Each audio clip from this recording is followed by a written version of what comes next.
இந்த பகுதியை உங்களுக்கு வழங்குபவர்கள் வால்பாறை வரதன் ரிசார்ட். சுற்றுலா பயணிகளுக்கு ஒரு அரிய வாய்ப்பு. இனிமையாக பொழுதுபோக்க வேண்டுமா? அனைத்து வசதிகளுடன் இயங்கும் வால்பாறை வரதன் ரிசார்ட்டுக்கு வாங்க. குதூகலத்துடன் கொண்டாடிட்டு போங்க.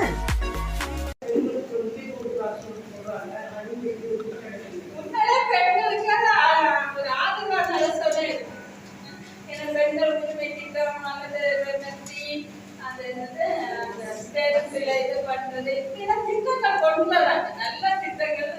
ஆனா அது மேலே வரும்போது நல்லா வருது, கீழே வர வர வர வர வர அது வந்து என்ன ஆகுது அப்படின்னு சொன்னா அங்கே இருக்கக்கூடிய என்னது கட்சி வார்டு மெம்பரோ இல்ல இவங்க கையில மாட்டிக்கிற போது அது சேர வேண்டியவங்களுக்கு போய் சேராது.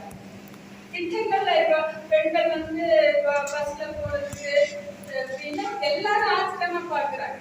ஆனா எவ்வளவு பேர் அதெல்லாம் பயன்பட நிறைய பேர் இருக்கவங்கலாம் என்ன கம்ப்ளைண்ட் பண்றாங்கன்னா திட்டம் இருக்கு, ஆனா நாங்க எங்களுக்கு காலையில வந்து அதிகமா பஸ் இல்ல, காலையில தான் நாங்க வேலைக்கு போகணும், ஏதோ போகணும், கடைக்கு போய் பூ வாங்கிட்டு வரணும், மார்க்கெட்ல போய் காய்கறி வாங்கிட்டு வந்து வேலைக்கு கொடுக்கணும் அப்படின்னு சொல்லும் போது அந்த நேரத்துல ஸ்டாப் பண்ணிட்டு எப்ப எங்களுக்கு தேவையில்லை அப்ப ஃப்ரீ பஸ் வந்தா என்ன பிரயோஜனம்னு கேட்குறோம்.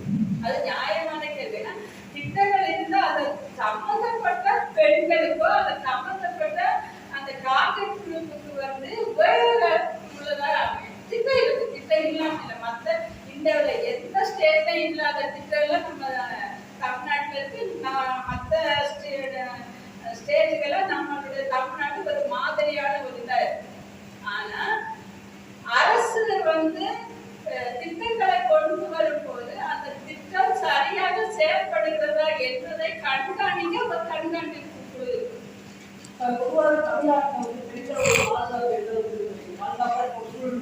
பொதுவாக உலகமுக்கு பெண்களுக்கு பாதுகாப்பு இல்லை, அதே மாதிரி தமிழ்நாட்டிலே பெண்களுக்கு பாதுகாப்பு இல்லை. கல்வி கூடங்கள் பார்த்தவங்களுக்கு தெரியும், ஒரு நாளைக்கு யூனிவர்சிட்டியில என்ன நடந்துச்சு, இல்ல ஸ்கூல்ல எவ்வளவு பிள்ளைகளுக்கு நினைனா ஸ்கூல் பள்ளிக்கூடம் வந்து கோவிலுக்கு சாப்பிடும் இல்ல, மாதா பிதா குரு தெய்வம்.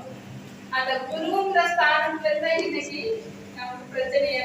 இன்னைக்கு நிறைய பிள்ளைங்களை நம்ம டிராப் அவுட் ஆனதையும் ஸ்கூல்ல சேர்க்க வச்சு கொண்டு வரும்போது இந்த மாதிரி பாலியல் ரீதியான வன்கொடுமை ஸ்கூல்ல நடக்கும்போது அம்மா அப்பா பிள்ளைங்க ஸ்கூலுக்கு அனுப்ப பயப்படுறாங்க. ஸ்லம்லயே கிராமத்துல இருக்கக்கூடிய பிள்ளைங்கள்லாம் ஸ்கூலுக்கு போறதே ரொம்ப கஷ்டம். அவங்க ஸ்கூலுக்கு போக வச்சு வரும்போது அங்க நாகபாபு மாதிரி அங்க வந்து பாலியல் வன்கொடுமை நடக்கும். அப்போ இன்னைக்கு 3 வயசு பிள்ளைக்கும் பாதுகாப்பு இல்லை, 95 வயசு அம்மா பாட்டியம்மாக்கும் பாதுகாப்பு. அப்போ பாதுகாப்புன்றது வந்து இந்த சமுதாயம் ஒட்டுமொத்தமும் பெண் குழந்தைக்கு கொடுக்க வேண்டிய ஒரு விஷயம்.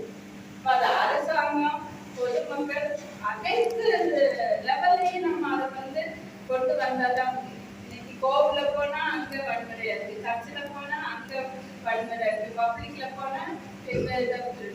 அதான் காந்தி சொன்னா, நீங்க நடுராத்திரி உடம்பு நிறைய நகையை போட்டு ஒரு கோடி எப்போ போறாலும் அன்னைக்குதான் சுதந்திரம். வீட்டுக்குள்ளேயே நமக்கு பாதுகாப்பு, நம்ம சொந்த வீட்டிலேயே நமக்கு பாதுகாப்பு இல்லை, நம்ம குழந்தைகளுக்கு பாதுகாப்பு. நாங்களே எத்தனை கேஸ் எடுத்துக்கோம். அப்பா வந்து பெண் குழந்தைய வன்கொடுமைக்கு ஆளானது, பாலியல் வன்கொடுமைக்கு ஆளான கேஸ்ல நாங்களே எடுத்துக்கோம், கோர்ட்லயும் இப்போ நான் போயிட்டு. அப்போ இந்த வன்கொடுமைங்கிறது வந்து வீட்டுக்குள்ளேயே, வீடுன்னு நம்ம என்னோட குடும்பம் ஒரு கோயிலுங்கிறோம், ஆனா அந்த கோயில் தான் இன்னைக்கு எல்லாமே நடக்கும்.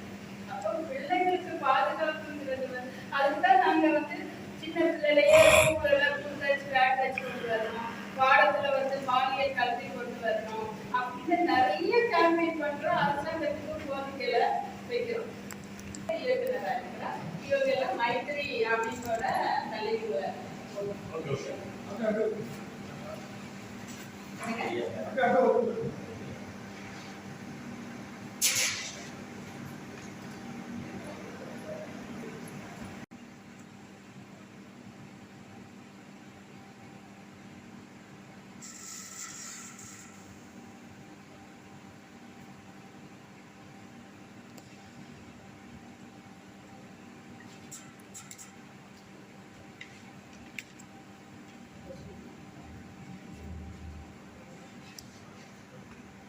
ஓகே.